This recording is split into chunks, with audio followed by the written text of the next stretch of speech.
I'm this thing takes way too long, man. It's way too interesting. I have all these things that I want to say about games in the past. I know, right? Wait, I know. what are we doing? What are we We're doing? we're filling in a survey. Yes, exactly. As should you. You should also be filling out a survey right now because Yes. today the big value survey on games in the past went out, and it is definitely already pretty big. Give me the latest numbers. Give me the latest numbers. The latest numbers. I'll let me refresh the page. 694 answers, 694 responses already on just the main survey. There's another separate civilization survey. which has 260. So we are Crazy. almost at 1,000 total. Yes, crazy This is business. great. Um, we can talk probably a bit more later about why we're doing all of this, but Yes. But maybe we who should are we? first say who we are for the people Yes. that see us for the first time on YouTube. Hello, future past people, past future people. I don't know, or people that just have turned in. Like, what if you're one of the 10,000 that is in our stream right now, in our channel right now? Yes. Then that have never. Welcome. You're very welcome. You're so great that you're joining us. Who are we? I I'm am gonna get this Aris right. Politopoulos, Yes, that's just you. and you over there, Angus Dr. Random Mall. That's me. And together, plus a lot more people, we formed this collective called the Value Foundation, Hmm. and we explore pasts, mostly Yes. digital, but Mostly digital mostly pasts. playful video game pasts. Yes. We do that because we think it's mega important that we understand better how we play with the past in games, Mm, but also indeed. that we understand the past better through playing games. Absolutely. And that's exactly what we're doing right here. In fact, we're doing that with something rather exciting. in Rather, its nerdiness, it's exciting. It's exciting to me. yes. Civilization One. This is Yes. part of our One More Turn streaming series, in which we Hmm. uh, started out with Civilization Six. Yep. Did Civilization Six the Gathering Storm expansion after that? So that's seasons, two full seasons of Civilization Six, and then Exactly. we had this foolish idea of just doing all of Civilization. Yes. The entire civilization. All of Civilization. We do mean Civilization, the game. Yes. So So we and had that to start from number one. we had to start from number one, and that's exactly where we are right now. And Yeah. I'm not still not Exactly. entirely super happy where we are in terms of our faces. So let me actually just do that, put it down a little bit more. So if Yeah. you're wondering, we're running this on DOSBox. We didn't have an old MS DOS computer lying around, unfortunately. No. Which would have kind of be. I'm still not happy with where we are now with our faces. Oh Lord, sorry, this is me just being, because I need to be. It's okay. I don't want to be higher than you. I want to be at the same level. Yes, because You we're know. all about equality here. Yes, it's all about equality. Yes, and you're already lower analogically in terms of your height. So I wanted to at least be on the Thanks. same level. Great. Sorry, man. It's been so long since I saw you in the physical flesh that I It's true. We haven't seen each other in like 2 months or something. the last time that I saw you is it was when you came to my door when we were basically quarantined because Yeah, to pick up the camera. yes, because my partner was not feeling very well at all. So you picked up the camera that you're streaming with right now Exactly. after thorough disinfection on both our sides, and That was haven't. probably, yeah, mid-March, right? Yeah, man, that was mid-March, And or now we're or or pushing, maybe it was 2020 BC. It kind of or feels maybe. kind Kind of of feels feels like it. yes. All right. All Let's get right. into the 2020 BC Yes. business. So, last time in One More Turn, we We actually discovered Babylon. That we was pretty discovered clever. Babylon. Yeah. Yes. And Babylon basically is where we expect, because we're playing on a version of the world. We already Yeah, we're kind of playing on Terra. yes, we already know. Um, we already know. Wait, world. Which other? Come on, you. Which Yeah, other right? units are there? So actually, civilization score. No, wait, that's not right. No. Was We it have all? some fine tuning. It was top 5 cities, I think. So you can hardly see it, but there's the French, and there's the Romans and the Aztecs, and then actually Babylon with its wait, they built a lighthouse, right? Babylon? Yeah, No. I mean they have a Oh one. yeah, they did build the lighthouse while we hadn't started the lighthouse, which is good because we started the Colossus, right? Yeah. And we started So here we're actually the Hanging building the Garden. Colossus, and here we're building the Hanging Gardens. Yeah. And So we hopefully were, this works out. and this dude was actually gonna go and be, of use to Peking, which is just It's not Peking growing not at doing, all. it's not doing great. So it needs some mitigation. Shanghai basically is the city we probably should be focusing on in terms of further development, even if it's not our capital. It doesn't really matter, right? This is something I feel we've done in all our playthroughs. Our capital, okay, it's important, but then eventually it just becomes less focal eventually than other cities. Not so much with our Maori stream. Not so much with our Gathering Storm. There we a really little had bit because we did this whole island thing eventually. So yeah, I mean sort and of. also we couldn't build at some point in our Maori stream because there was this volcano that kept fucking up our buildings, right? I completely forgot the name of our capital then. The Whanganui, maybe it was Whanganui. Whanganui, it was Whanganui. Yeah. It was a great capital though. It had a lot of Great, growth because Maori just kick ass when you are in coastal cities. No Maori here though. Just a bunch of more traditional sips. In terms of how the civilization series goes, more traditional cities, which makes sense because it's the first one, right? Yeah, exactly. Oh, right. What are we gonna do with this one? We're just gonna go for it. Yeah, we're just gonna go for it because this unit was given to us for free anyway, right? Yes, but that's why it's a really great unit. Yeah. I don't know. So It's also you know what we could do? far away. No. You know what we could do? We could just circle back with this. Yeah, that's just gonna take too long. All right, never mind. Yeah. I mean, maybe they attack Babylon. Oh yeah, I mean they will. Yeah. Whoa. Babylon builds Colossus. Babylon is booming. Babylon is killing it. Colossus of Rhodes was. Oh yeah, we've already read this, of course. Mm-hmm. Shit, man. That sucks. This ain't going great. This is not going well. No.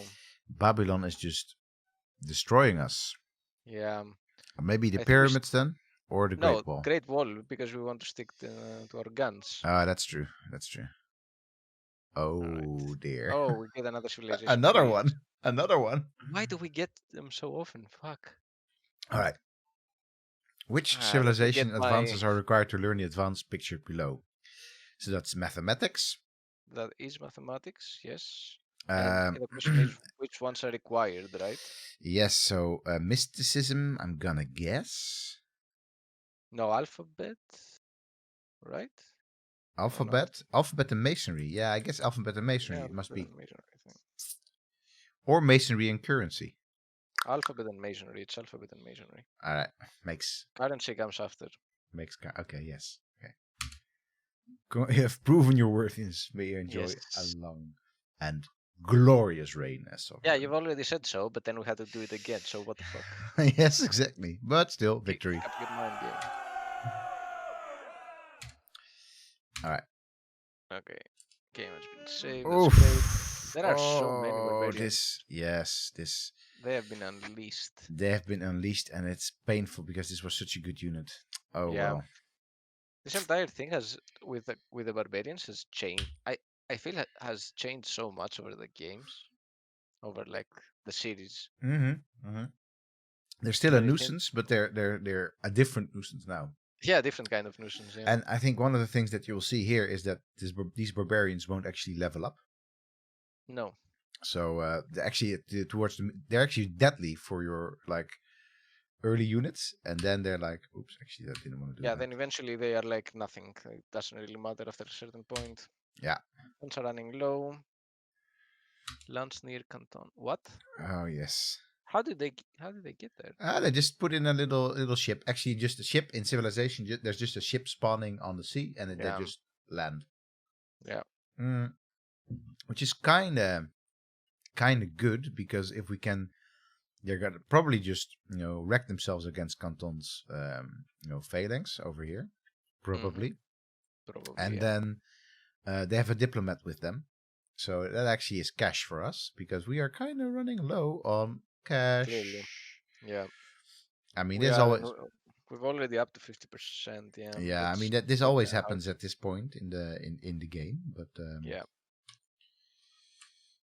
I guess this dude should just start moving towards Rome actually at some point. Yeah. What shall we do with you? I mean, we don't really need you. Not to be too brutal about it. Yeah, but we have a barbarian coming up, right? So this. Yeah, you never know with so actually that should go right over yonder. Funds are running low, yes, but they're not really running low. That's good. All right. Oh dear. Oh dear. Oh dear. So remember the trick with the settler. Yes. We're not doing that again. Although it would basically allow us to outpace Babylon relatively quickly. If you want to know about the trick, then you should watch last week's episode. If you want a cheese and a 20, well, no, wait, not 25, almost 30-year-old game, then watch last week's stream. Oh man, so many barbarians, shit. One barbarian crashed against Babylon, that's okay. Yes. Okay. Alright, that's irrigating. Yeah. This is going for hanging gardens. Yeah, we should be able to get this. I mean, okay, Babylon got 2. There's no way they can get a third one before we at least get 1, right? Famous last words. Famous last words for sure. Yeah. These they are just gonna. We basically have to probably do a military conquest of Babylon at some point. Yeah. Early on. Okay, that's good. All right. Oh, the diplomat left. The diplomat left, of course, because the diplomat is now running away. It's actually not a diplomat as such. Yeah. It is a diplomat sprite, but it's actually the leader, and if you capture it, it's gonna give you I think 100 or 50, which is interesting, right?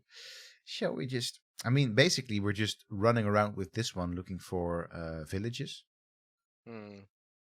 Hoping it's not barbarians. Hoping it's not barbarians, yeah. Because we already know that we're not going to find any civs because we're playing in the real world. Yeah.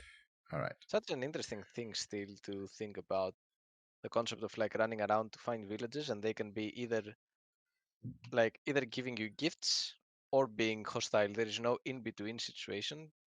They can never be indifferent. They can never be like just neutral. They can be later civs. They can be empty, but here they can never be really empty. They're either no, but we're talking about Civ 1, of course. Right? Civ 1. So really, they're just really, really good or really, really bad. Basically, they kill your unit in the early game, or they just give you like a real good head start when it comes to science. Yeah, which is it's a very interesting take, I think. I mean, is it an interest? I have the feeling it's less of a take than it is just one of those examples of early computing games. Yeah, where it's just a random dice roller, and going in, you don't really know the odds, because we actually, if you want to know the odds, there's a thread somewhere on Reddit for somebody that actually looked into the Civ 1 game files, and you can actually find out the odds for this. Mm-hmm. But in fact, you don't really know the odds as a player, but you sort of know that there's risk and there's reward. It's like high risk, high gain. Yeah, but that is still a choice, because if it's a random roller, then it could also have the option of like being empty or neutral or nothing, Yeah, that's true. Well, so in a way it is a take, because it doesn't have this intermediate option, and I don't think it's not binary. They could code this. And then I think what you're going to go for is Sid Meier's like very well known saying, a set of interesting choices. Yeah. from a game perspective, having a outcome that is nothing basically. Yeah.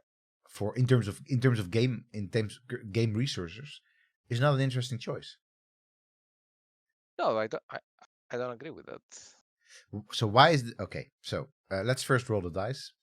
Let's roll the dice and then see if it's an interesting. It is actually pretty good, and that actually means We're that basically robbing these people of their metal deposits. it is weird, right? Because So you either rob them no, or I they mean kill you. that you discover valuable metal deposits in a village, so it's kind of weird, isn't it? You discover.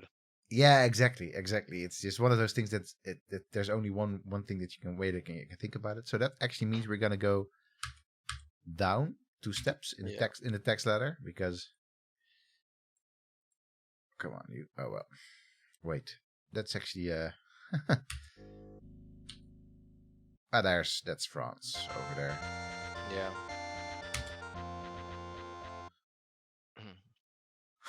Napoleon. Look at this face. Okay, greetings from the most exalted Emperor Napoleon of France. Of the French, I guess. Okay. We know that your primitive civilization has not even discovered mysticism. Do you care to exchange knowledge with us? That's not a very nice way of opening up, Napoleon. No, it is not a very nice way of opening us.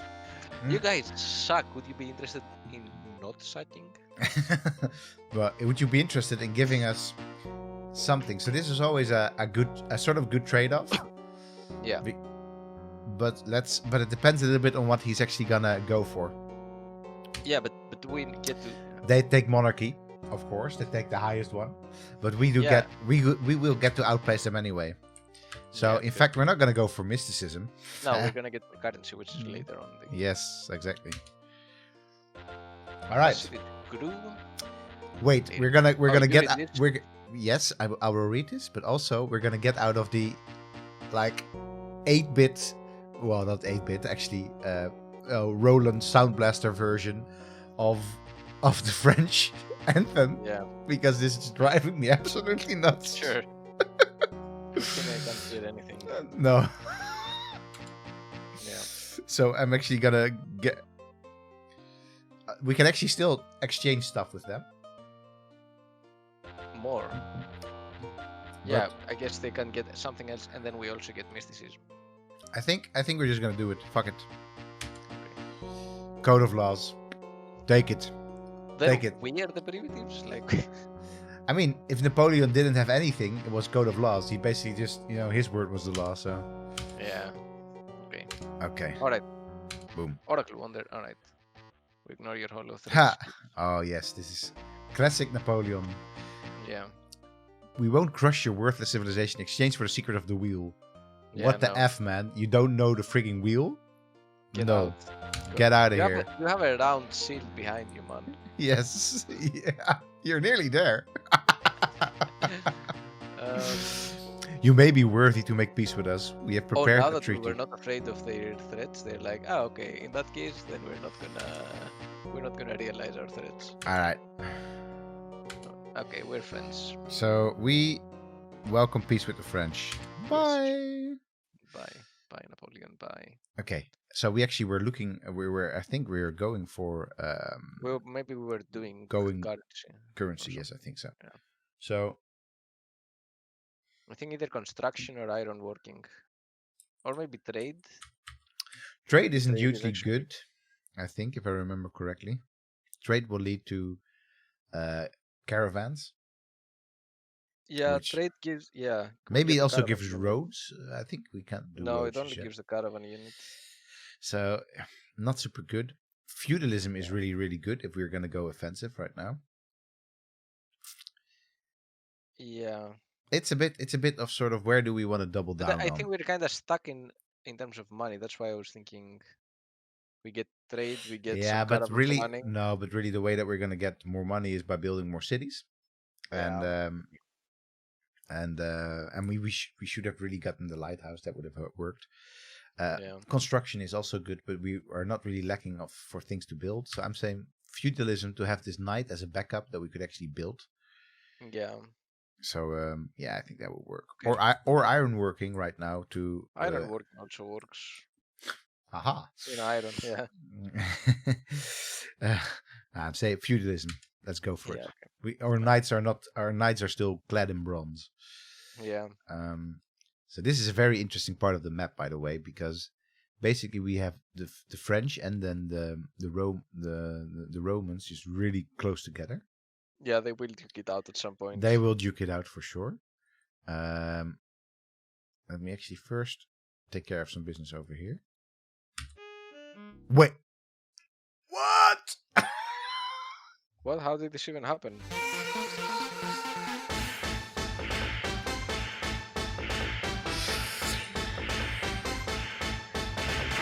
Oh, the rage. Oh, what the I mean, we had this super good unit.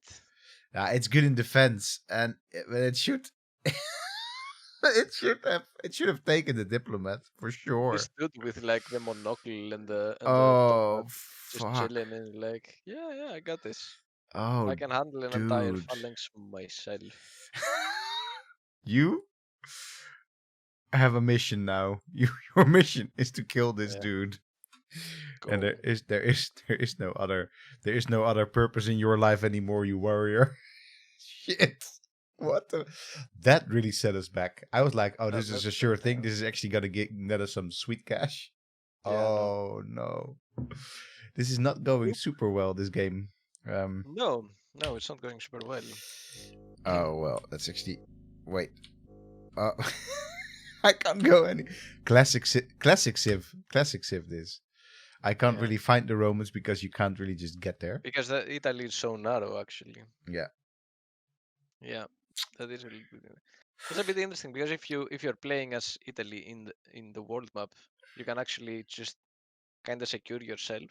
Yeah. A little bit, quite like too easily, but at the same time, you don't get to build as many cities, right? Because it's right. I think we want to go for monarchy now because I did something stupid. Well, not stupid necessarily, but I should have developed this because we actually are going to get 3 food from this spot.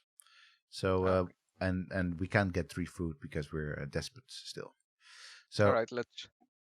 Vive la Révolution! You've been playing an interesting game about revolution, right? Yeah, I played Tonight with Riot a little bit. A little bit. Well, the thing with this kind of games is that if you don't play with friends, Chinese are revolting. Citizens demand new government. If you don't play it with friends, yeah, you can play it with friends and couch co-op, right? You can. The thing with this type of games, like Tonight We Riot, this side-scrollers beat 'em up kind of thing, is that if you don't play with friends, they are a little bit repetitive, right? So I can only play them in short. Like I play a couple of levels, then I'm done. Then I play a couple of levels, then I'm done. So it's a very slow progression, and at the same time, it's a very difficult game. It is, right? Yeah. Okay, so it's not. It has this weird controller mapping. Yeah. That you cannot change. No, I know. It's and this is so frustrating. The tyranny of control. Yeah, which it's a nice metaphor for the game. Yes.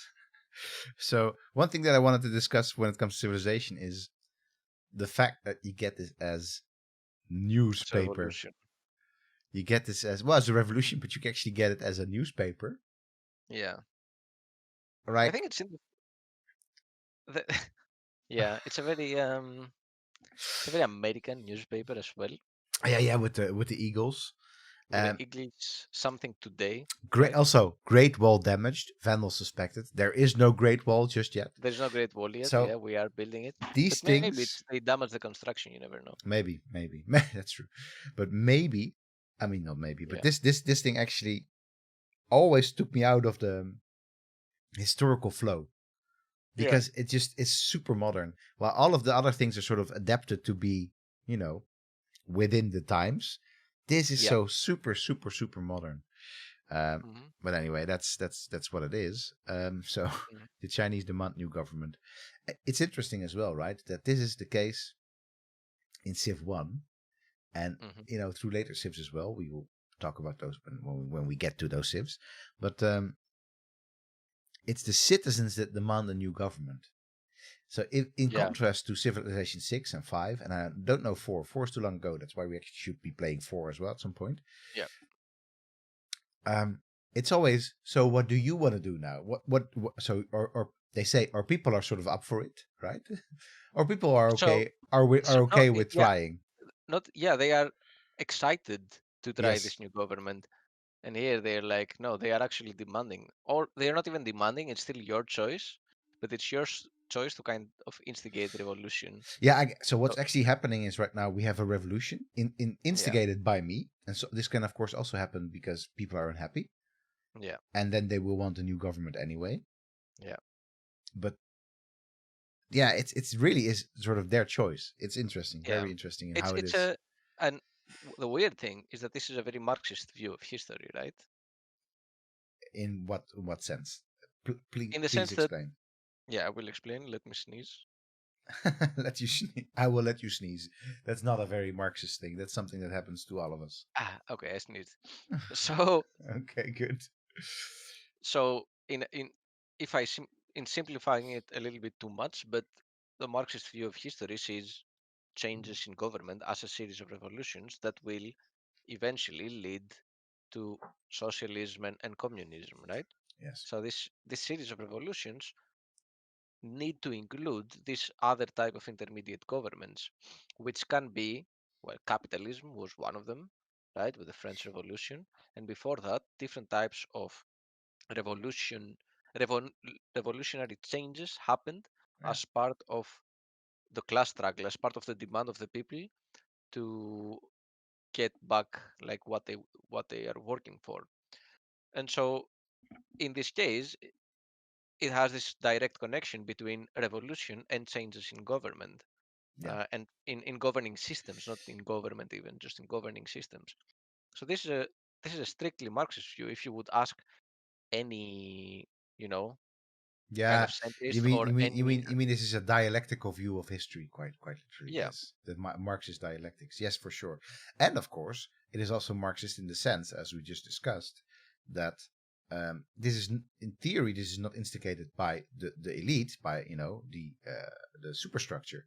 This is no, instigated by this is bottom up. this is bottom up, exactly, by the by the foundation, by the basis. So that's why, yeah, you're right. It's kind of a Marxist take on it. Yeah, which is something also that has gone away later on.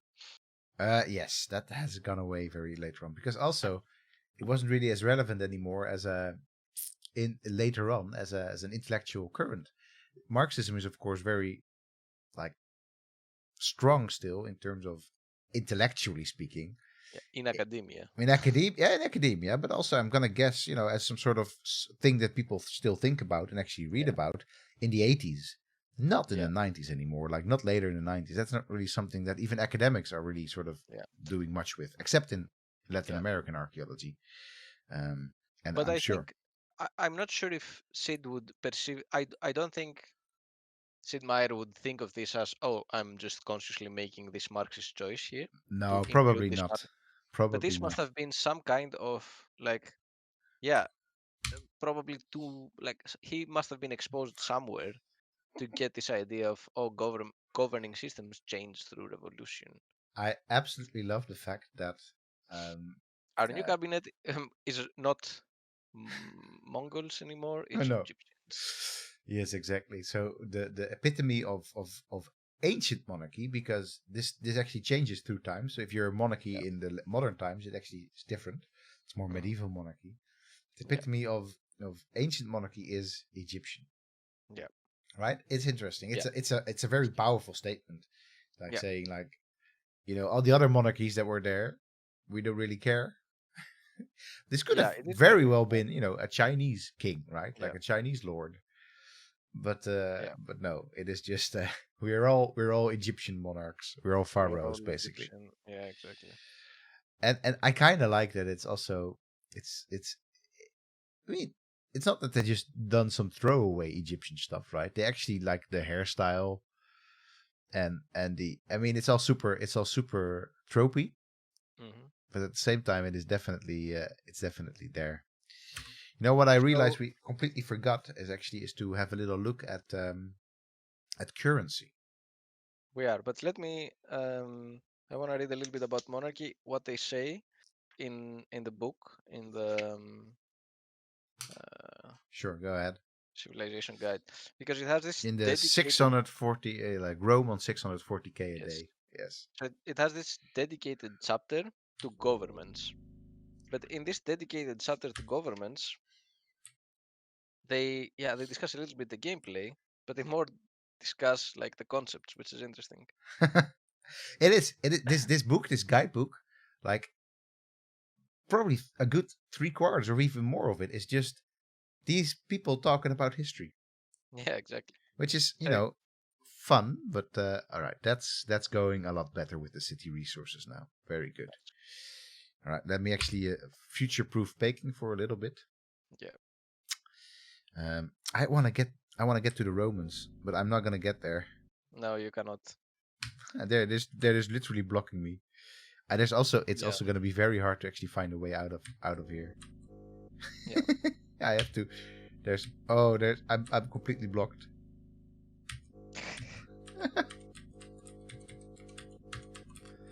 All right, that's an annoying sound. Completely forgotten about that sound. So this is just the turn of this dude. Just I guess I can Yeah. go there. That's it. What is this? What are you What's doing, going you on? bastard? Why? Are you... Is he attacking us? No, he's not attacking us. This is He's just just blocking us. this is Whoa, the game is too he's smart. yeah. I mean, I think one of who knows actually what sort of AI strategies are in civilization in terms of actually coded into it, Yeah, but I think they sort of follow you around so you don't get up to any shenanigans in their territory around their cities. And that yeah, actually means that right now I'm just stuck here. yeah. Until we get like some kind of.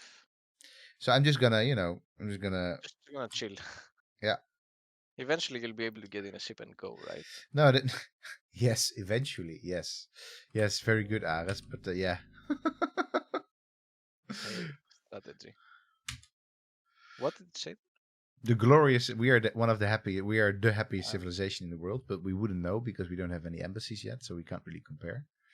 okay. So, um, all right. And let's see.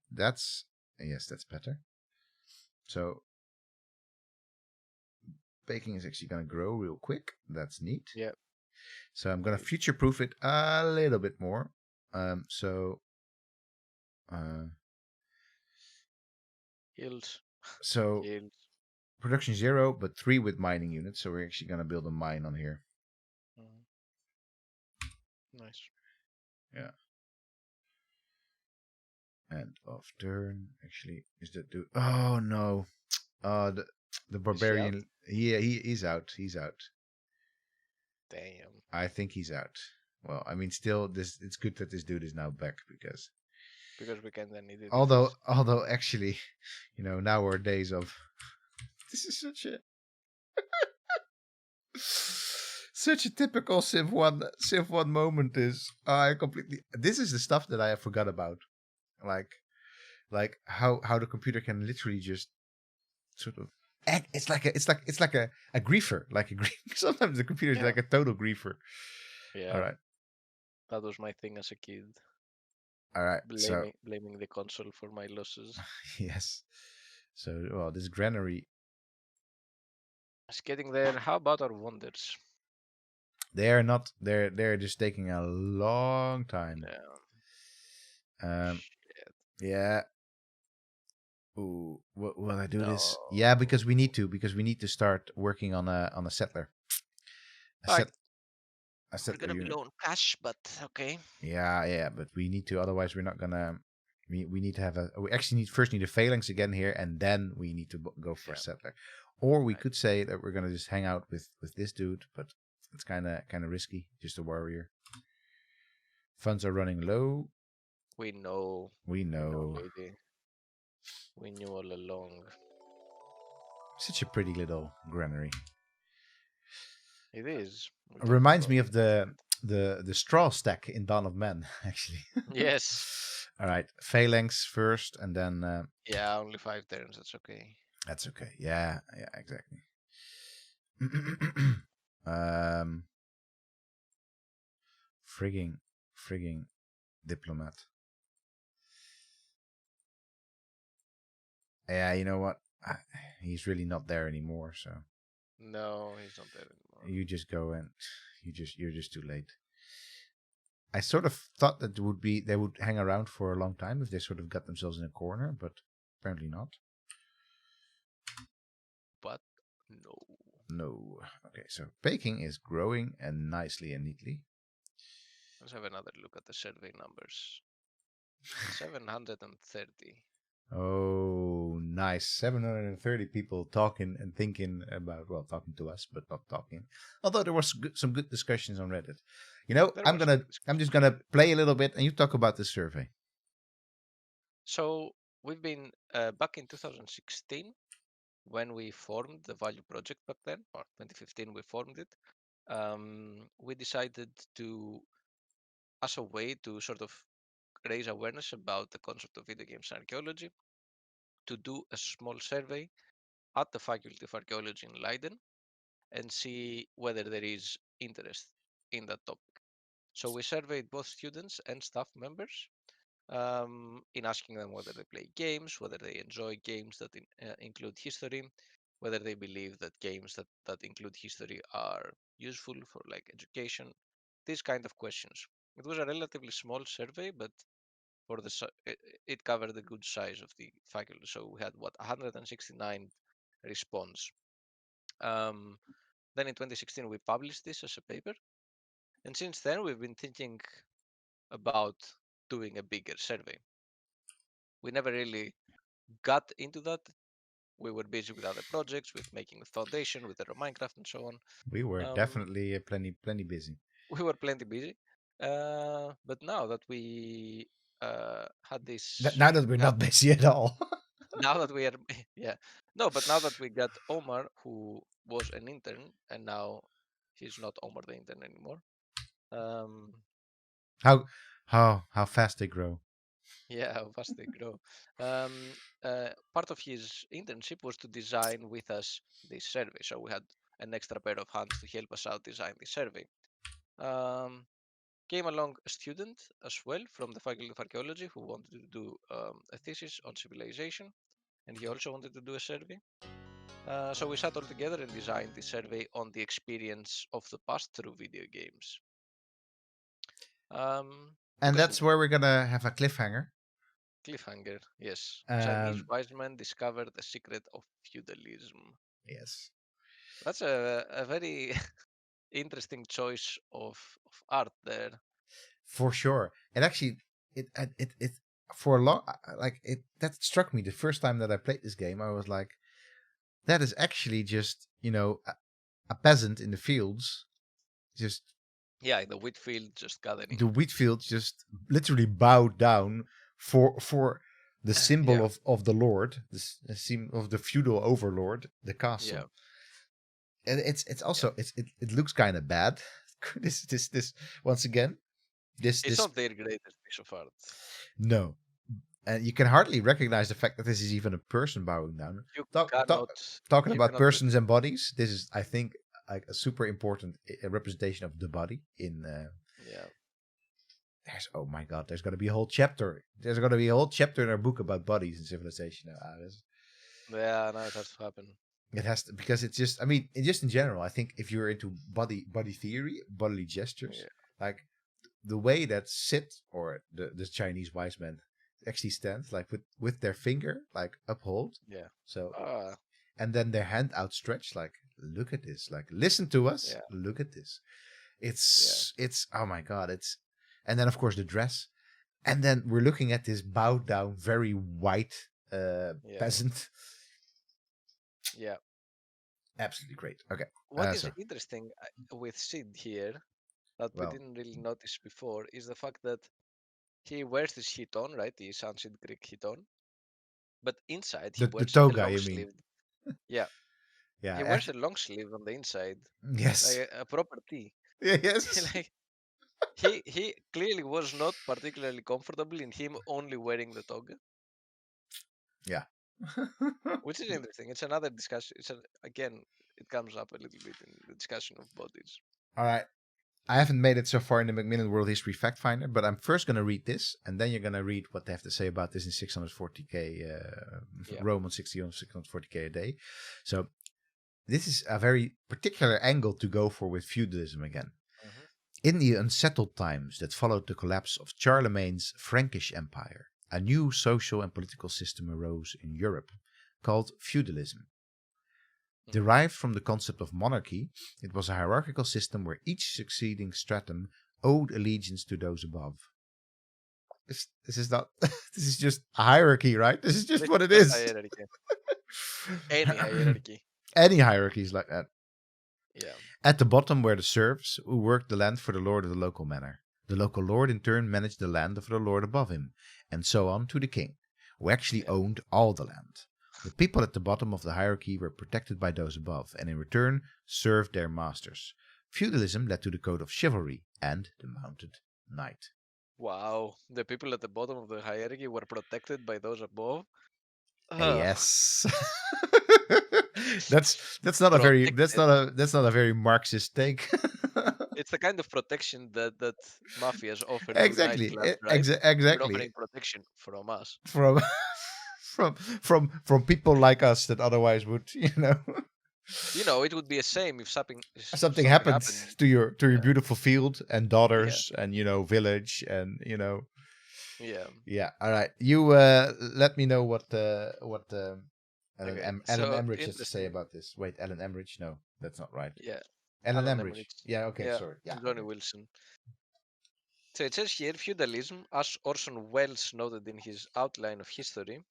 I don't know why they go for no, not Orson. Sorry, for Herbert Wells. Herbert Wells. I was like Actually, Orson Welles. I need to read. I need to read that I was one. also like, what did I say? Anyway, feudalism, as Herbert Wells noted in his outline of history, was a perfect example of private law filling the vacuum when public law failed. In the breakdown of central powers in Europe, he perceived two forces at work. On one side, there were those who simply wanted to band together for economic security and protection. On the other side were those who believed in the chivalric ideal, and then it says see the discussion on chivalry in this chapter. The result of the privatization of a larger state's responsibilities is that all of Europe was divided into small bailiwicks ruled by local lords. In return for a fief, which could be anything from a piece of land to the right to collect tolls or operate a business, the recipient would place his hands in between the hands of his would-be liege lord and swear fealty to the liege lord. The vassal thereby pledging unspecified service and loyalty as the liege lord pledges unspecified protection. The major benefit of feudalism in Sid Meier's civilization is the fact that you can then develop chivalry and, as a result, build knight units. As you can see from the pyramid of progress, the scheme that they have here, and then it explains the technological advances. This is an ideal advance to seek if you are forced into early hostilities. If not, you are certainly better off selecting advances that protract into a significantly longer line of advanced technologies. There you go. Oh, we should have known that before we chose this. No, actually, this is just a good thing to have because you can, if you end up with hostilities, you can just deploy like boom, the best unit for this type of game. All right. So But that was a very confused take, I feel. all right, distill it down for me because I was reading another take. So what was their take? That yeah, the take is basically what it says in the Civilopedia. But more like we phrased it. So, but it was just it feels confused. It reads in a very weird way. It discusses feudalization as privatization of a larger state's responsibilities. Um, Europe being divided in small local bailiwicks ruled by lords, and the fact that there is this um, connection between, yeah, the lord who Yeah. provides unspecified protection and the vassal who pledges unspecified service, which is also not true because the vassal doesn't pledge unspecified service. The service is very specified. You know, Yeah. make this land produce food. Food. So Especially, yeah. interestingly, the take in the Macmillan World History Fact Finder, which was the basis for Sid Meier to actually develop all the text, the advances and other stuff in the game with. So the main inspiration has a whole chapter on the feudal age. All right. And actually, more or less, what is in here reads is the way that it's just differently written. But Sid Meier definitely respects copyright and authorship rights, so that's good. But he should have maybe referenced them here. So, first in France, developed from the Frankish idea of knight service. Basically, and they discuss all the things that end up discussing here. And the system of two-way obligations won increasingly widespread acceptance in Western Europe in the 10th century, perhaps as a reaction to the prevailing political anarchy. So here they also... what it says also here as well, and what it says in the... Because here it talks about the breakdown of central powers in Europe and how this created the power vacuum. Yeah. And interestingly as well, as far as the individual is concerned, the significant feature of the feudal system was its absolute acceptance of hereditary rights. So this is the hierarchical system owed allegiance to those above. Yeah. So long as the peasant gave his lord the agreed tithe, he could not be evicted. Right. So long as the lord rendered the knight service due, he was sure of his estate, and the king himself could not deprive barons of their lands for any reason other than repeated, unjustifiable, and unsuccessful rebellion. This is not really true at all. No. I mean, in practice, it sort of worked like that maybe most of the time, but of course, there was no security in this because of Anyway, interesting to see that this thing is actually very much seems to be taken from there. Yeah. I want to answer JA. He asks about, I referenced the Pyramid of Progress. So this is something that comes in this book specifically. It's not in the Civilization game, right? So what they've done here is they want a way to illustrate how all the technologies are connected, and to illustrate this, to visualize it, they decided to create what they call in the book the Pyramid of Progress. So if you see here, they have this pyramid shape that is the technology that they describe in this specific section, and then this pyramid has a bottom, the other technologies that lead to it, and above it what this leads towards. So that's what they call the Pyramid of Progress. And then they discuss it a little bit as to why they do that, and they say, we call these charts the Pyramids of Progress because they have the prerequisites for each advance as their foundation, the new technology or discovery itself as the top of the pyramid, potential city or military improvements. So they explain like the shape in a very utilitarian way. But then it says, the hidden truth beneath technological advancements in Sid Meier's civilization is... There's a hidden truth. Bum, bum, bum. Yeah. New technologies presented as potential new pinnacles for the pyramids and important game hints which underlie the entire structure. So the technologies for them underlie the entire structure of the concept of civilization.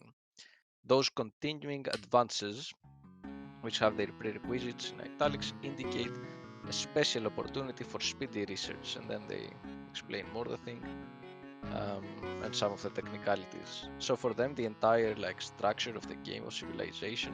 You're missing the revolution, Naris. Oh, sorry. Grab your pitchforks, I guess. Meier flees in panic. All right, that's annoying. Where was the revolution? In Shanghai, actually. So they have now. Well, why? It's very simple. They have one more unruly citizen than they have affluent citizens. Okay. So, So what are we to do here? Let me double check on monarchy actually, because this is going to stay this way. It's not going to get any better. Okay. So let me actually just really quickly have a little look at what monarchy does again. I think if I plunk more units down there, for now it should at least help. Monarchy. Whoops.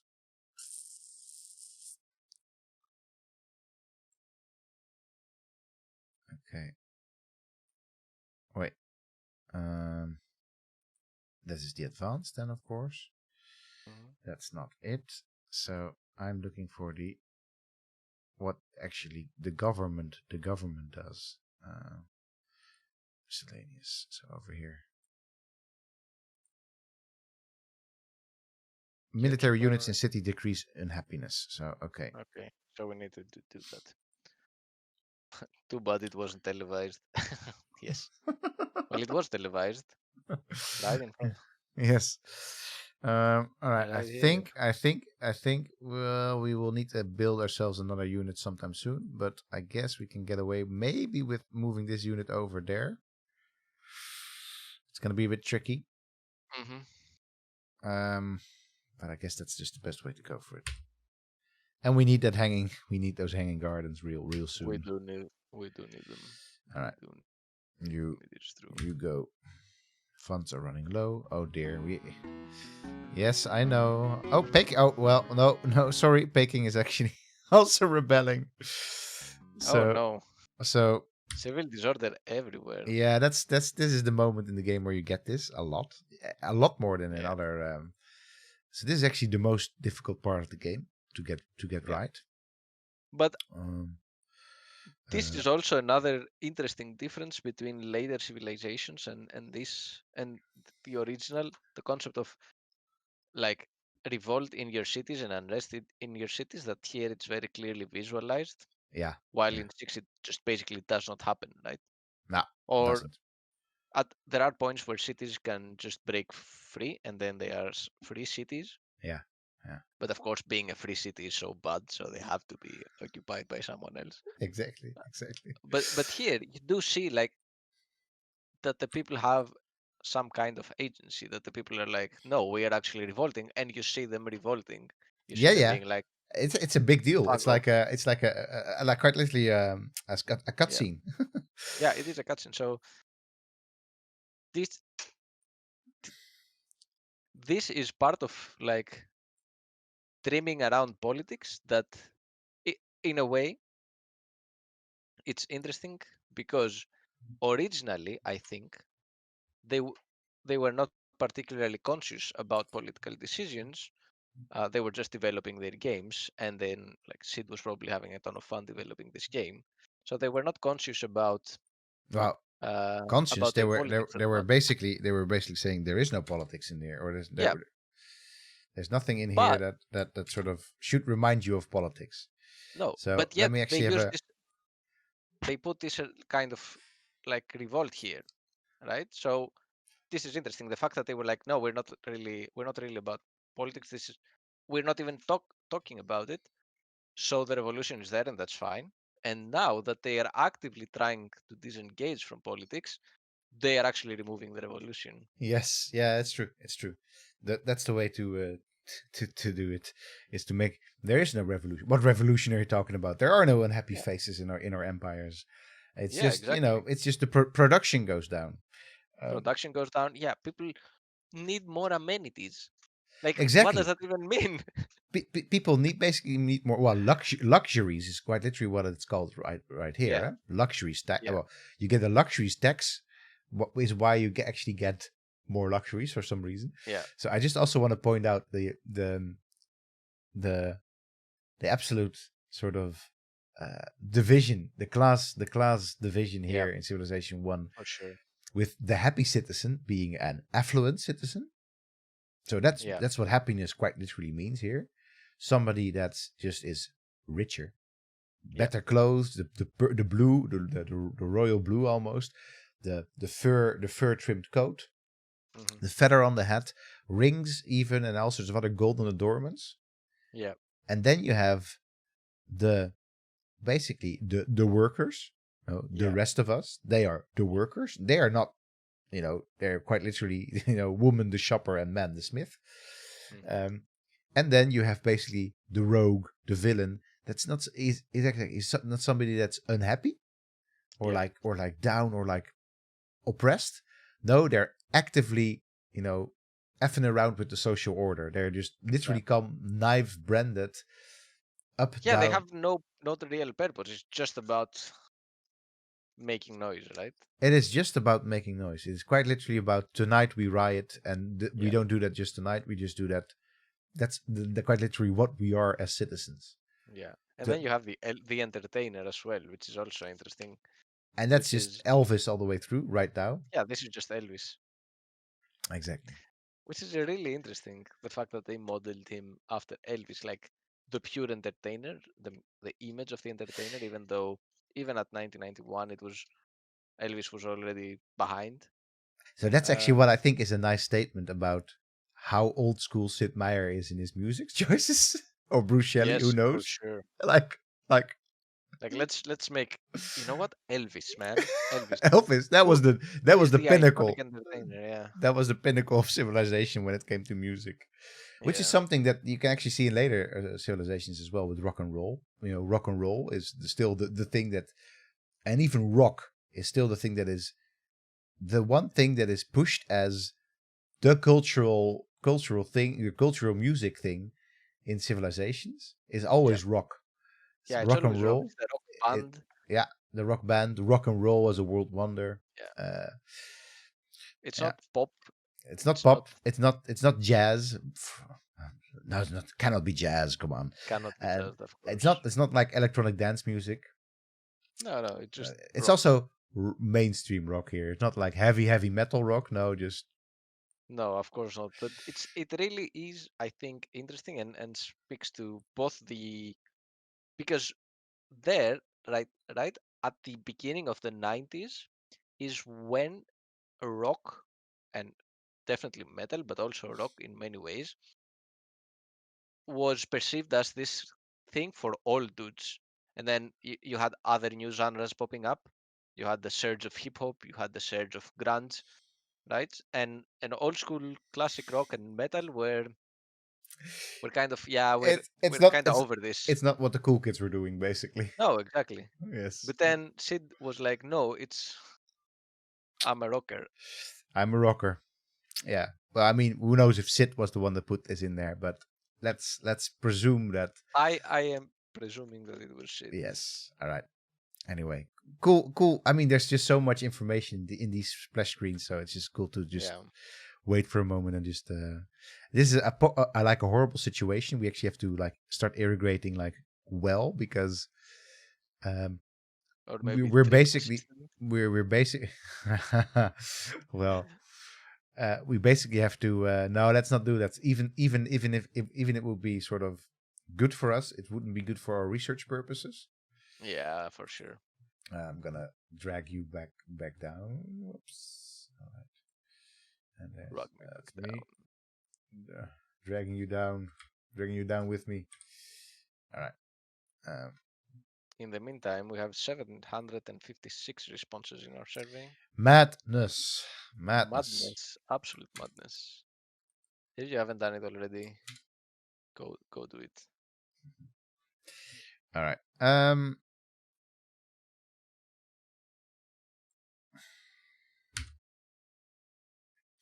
All right. All right. Well, this guy just has to stick here, basically. Yeah, you have to stick there. I mean, this is what it is. Warning: funds are running low. We know, Oof. lady. Oof. We actually have to up the tax rate even more to 50% again. Oh, that's such a pity. Yeah. Things have really taken a turn for the worse. Yes. I'm looking at all the various models that you have in the game when it comes to officers and stuff for various governments. Yeah. And it is really interesting what kind of models you have if you are in the modern age and you end up with anarchy. Oh yes. Oh, we will get there. I'm sure. So we have a bit of a tough decision here. Well, not Mhm. tough actually. What we have to do is we have to disband our horsemen over here. Why? Because we're Can we move him somewhere else? Just get him no, somewhere else. because we need the shields basically. Okay, Um, do it then. yeah. No, it's just something that needs to happen, unfortunately. So Yeah, and it's just hanging there for eternity, basically. So sorry, but you are going to be disbanded. Just one push in the button and it's gone. Yeah. So that helps. So this dude is actually, I'm gonna run this dude over here. I kind of wish to use it for more irrigation. Maybe we can actually do that just a little bit. Maybe. Let's actually see. With horses.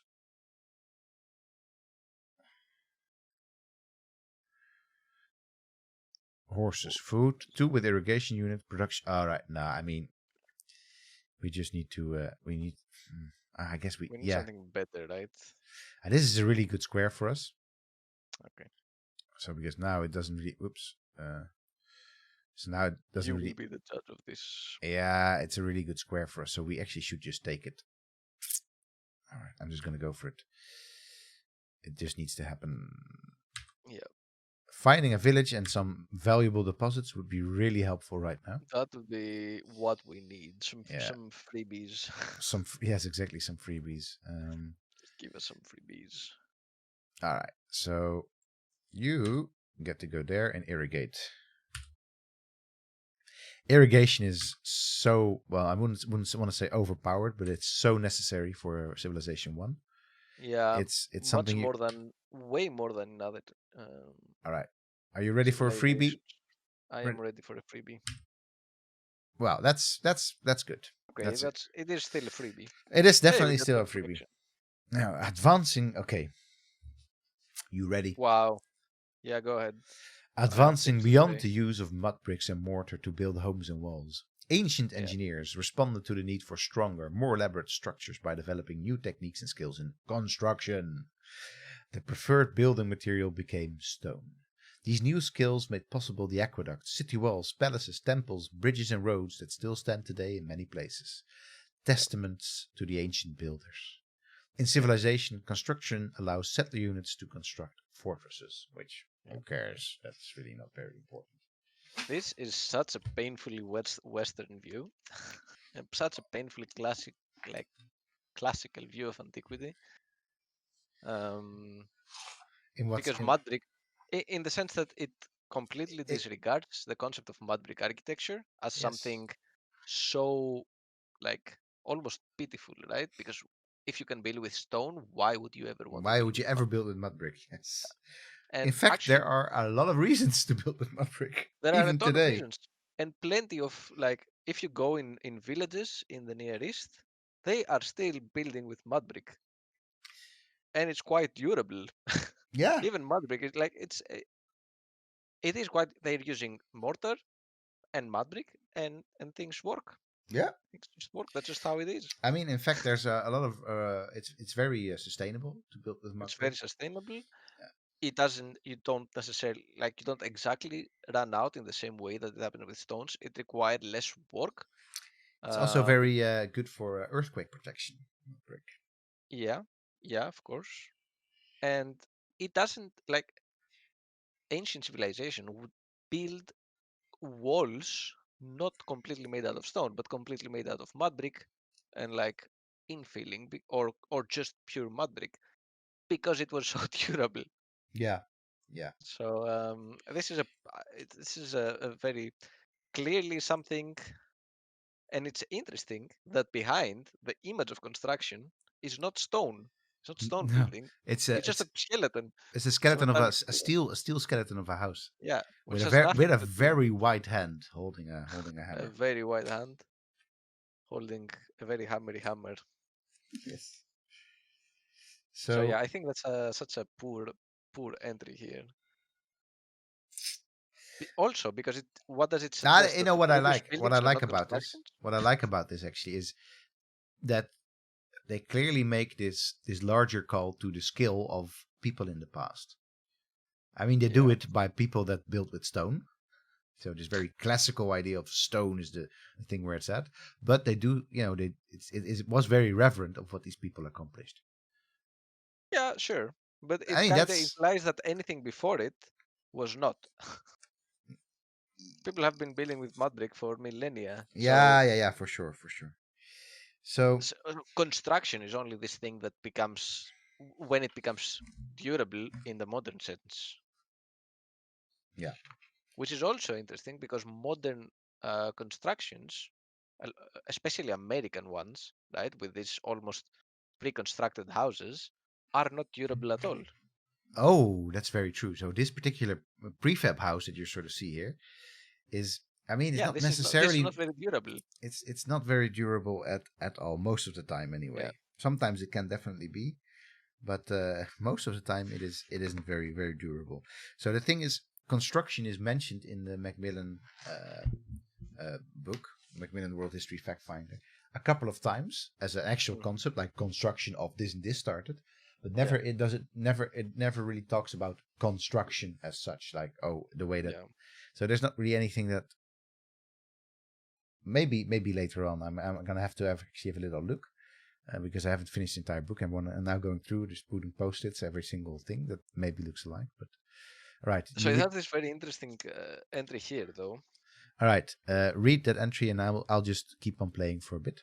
Yeah. So it says construction is the art of building structures capable of housing individuals, families, governments, and businesses. Early civilizations used the natural materials at their disposal, whether that meant the structures were built of reeds, bamboo, mud, logs, or stone. As technology improved, the resources could be combined to make more impressive structures. For example, Egyptians discovered that mud mixed with straw made bricks, which in turn made stronger walls than they had previously had in their mud huts. The Greeks discovered that fitting carefully hewn stones together prior to mortaring them together was more effective than simply using irregular stones joined with large portions of mortar. And the Romans discovered that they could bind reeds together to create forms of curved ceilings prior to finishing them with mortar and oftentimes marble. So this is very confused because it takes a lot of different types of constructions and attributes it to certain civilizations. That is not necessarily true. Like Not mud, necessarily, no. I mean, mud mixed with straw. This is how you make mud bricks. Period. It's not something that the Egyptians invented. No. This type of like mud brick constructions existed there for long. The concept that Greeks discovered that fitting hewn stones together prior to mortaring them was more effective than simply using irregular stones. This is also not true because other cultures also did that earlier. And the binding of reeds with the Romans is also something that was done earlier. So it's very weird. Civil disorder. In packing again. Again, in packing they like.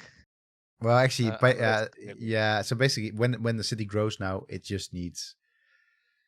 They just need some entertainment, man. So that's kind of sucky. Give them cake. Give them cake, yes. All right. That's. I guess we're just gonna take away that square over there and just give them. Well, in this case, not cake, but quite literally bread and games. So bread and games. Not necessarily games, but fun. Right, music. I mean, games are fun, right? Yeah, no, but I mean, in this case, fun in the sense of music, and fun can be lots of different things. Fun can also be a temple in civilization. If I recall correctly, that the temple actually adds happiness to it. Can you double check that? Because then a temple here and there is going to be a good investment for us. Temple, whether it adds happiness, that's what you want me to check, right? Yeah, I think I honestly blanked on it because I never ended up building many of those, but. Let me see if I can actually find this. I wasn't very. Still, I mean, this is going relatively well, so I have some room for growth here. And now you're actually going to go. What is a good spot? It says here you need ceremonial burial because it consolidates your power by pacifying the populace and allows you to develop monarchy. You definitely need to achieve this technology during an early period if you expect to succeed as primarily a peaceful state. So you do need to build temples, yes. Yeah, if you want to stay happy, basically. Yeah, exactly. I don't know what you're going for, dude. Interesting as well. I used to have literally have the map of your city around you. I used to have it in my head, like, oh, this is how far you can actually get. So, but now I sort of forgot. So it's 2 up, and then only one, because I'm actually going to move, so it's 2 there. Yeah, so it says here certain city improvements must be built of necessity. Aqueducts for 10-point cities are a priority. Temples, cathedrals, and colosseums to relieve occasional occurrences of unrest can also be urgent. The waste of sails in building 3/4 of a wonder and then needing to suddenly shift over to something else in order to deal with emergency can lead to frustration. Yes, that's exactly what we're dealing with. I like how it says you will be frustrated from this, so don't do this. You will feel bad. Oh, freak! I miscalculated when it came to Peking, putting Shanghai. Yeah. Look, that's a pity. Oh shit! That's a pity. So Yeah, this it's just belongs to. Yeah, I mean it belongs to Peking. I can also just say like here, go the other way around. So Yeah. boom. Okay. But in fact, it doesn't really matter much. But it does. That's really unfortunate because you can't really fix that anymore. So one of these cities will basically never reach their true potential. Yeah. But I mean, I guess that's the way it is for now. So I have the same sort of little conundrum with moving the settler over here because there's a couple of really good squares here. So, for example, coal is really good. Really yeah, good. we are gonna need this as we established earlier. So but then I can probably not get to horses. Here, boom, Horses. Because so here, boom. Yeah, that's not gonna work. And horses because horses are really good. Yep. So good horsey. So yeah, it's gonna be probably still be stuck up here, I guess. That's kind of annoying because it has a lot of mountain area, but it does have a lot of. This won't work. There's 1, 2, no. Well, I mean, you know what? Let's just first get there. Come on, you. Well, okay. Let's see. Let us observe. Oh, I guess we save. Already 1000 BC. The time progresses significantly faster than I feel, at least, than later civilization games, right? Yeah. Yes, because there also is just less stuff to discover, basically. Yeah. So and there are in general less stuff to do because you don't really like. Okay, you do micromanage your cities a little bit, but there is not this concept. There was not this concept yet of like where exactly to place all these buildings and stuff. You just made them. As in Civilization 6, yeah, no, for sure. Well, as in Also. I mean, place the buildings. That wasn't really sort of part of the Civilization 5 either, right? The zones. Yeah, true. The city management that was in 6 was a really big step for the game. Yeah, for sure. So, all right, in terms of okay, that's not too bad. Actually, this is going well. Why are you not? Please optimize game. Okay, this is good. All right, let me just. What? Yeah, you have to really make sure that the game optimizes for itself. This thing is now completely stagnant, but it will soon, become stagnant again because it's going to support another settler. But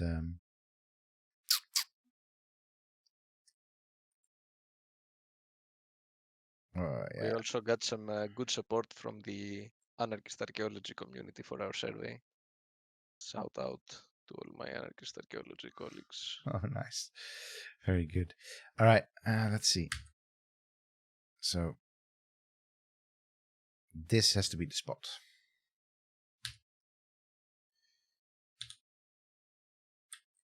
One person saying that they feel too targeted by these civilization questions. Well, you are. You are very targeted. Okay, they built Sumer, which is Babylonian, by the way. Built the Oracle. Babylonian. Okay, sure. All right. From the Greeks. In ancient Greek religion, an oracle was a priest or priestess who transmitted the god's response to questions. The oracle interpreted dreams, the actions of entranced persons, and physical signs found in the entrails of sacrificed animals. The most famous oracle was the Shrine of Apollo at Delphi. located on the slopes of Mount Parnassus. It was consulted for centuries by Greeks, Romans, and others about public policy and private matters. A priestess called the Pythia would, for a fee, make predictions for the future. These ecstatic pronouncements, oracles, became famous or infamous for their ambiguity. So it's like basically the tropey version of the oracle. Yeah, it is. But it is also not wrong, right? No, it is not wrong. It is definitely not wrong. If you would like, So basically, I want to say if you want an elevator pitch version of the oracle, yeah, and of what an sure, oracle is, then it's actually pretty damn on point, right? Yeah, it is pretty damn on point. I mean, so It's one of really the things that you will see in later civilizations, of course, they actually talk about oracle as in something that's much more widespread. So all of this is very much focused inwards towards the classical civilizations, because of course oracles, divination, is something that also happened a lot in Mesoamerica. If you remember that Estes stream that we did, yep, for sure. it what now seems in the long ago time, but was just 2.5 months ago, or almost 3 months ago. That's also, but of course, this looks very much inside. And that's also because this book also looks very much inside. So you have a little look at what the 640K says. Then I'm gonna have a look. Meanwhile, can you put us on faces, because then I wanna actually show. All right, this. I'm gonna put you on faces. Oh, nice. Just to get this is the Temple of Apollo at Delphi, the later Temple of Apollo at Delphi. So after the classical one, and this is literally the view you get from Delphi, which is it is like, look at this, this is just so impressive. And it kind of I have this, there is always a reason where they choose particular landscapes to create specific buildings, or there are often reasons. And I think just experiencing the landscape of Delphi from the point of view of the temple really shows you, or kind of illustrates why they chose this specific place. There are all sorts of other reasons, location-wise, that they have been like claimed about the steams that come out of the ground and so on. But just the effect of the view in this place is purely it's purely stunning, and you kind of get how they believed that the divine lived there, right? This was a divine place. Yes. Yeah. Okay, I will stop sharing my screen now. You will stop fanboying over Delphi. Yeah. So actually, Delphi is mentioned in the Macmillan Guide, for example, in 500 to 476. Serpent column dedicated at Delphi by members of Greek alliance as thanks offering for victory over Xerxes. So that's something there in religion and learning. I haven't really found any other mention of an oracle specifically. Meanwhile, let me quickly find the oracle here. See Delphi. I am going to see Delphi, yes.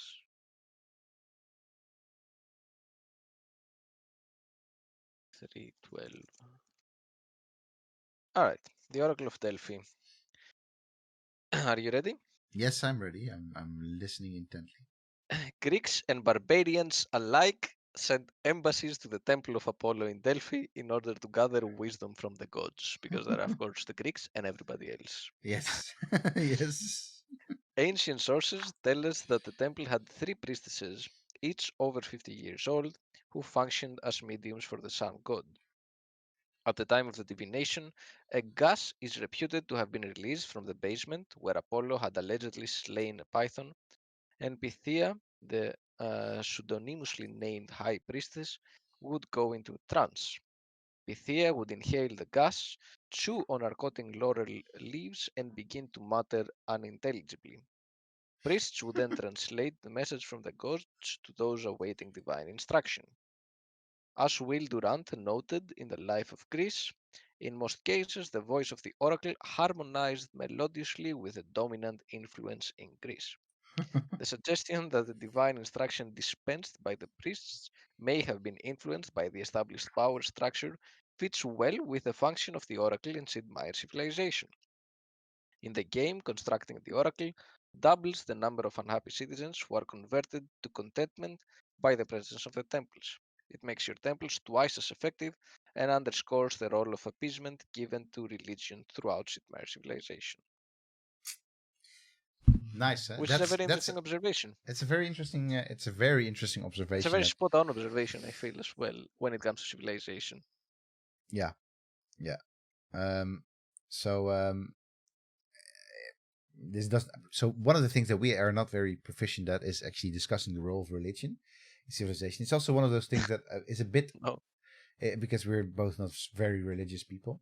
And maybe by bringing. I'm also never interested in playing religion in any of my strategy games. No. But at the same time, it is clearly something that is very much a big part of civilization, and it's also, I think, the few times that Sid Meier has actually come out and said something about the type of religion, I think it's also a big part of Sid Meier's life. Actually, I think he's a Methodist, if I remember correctly.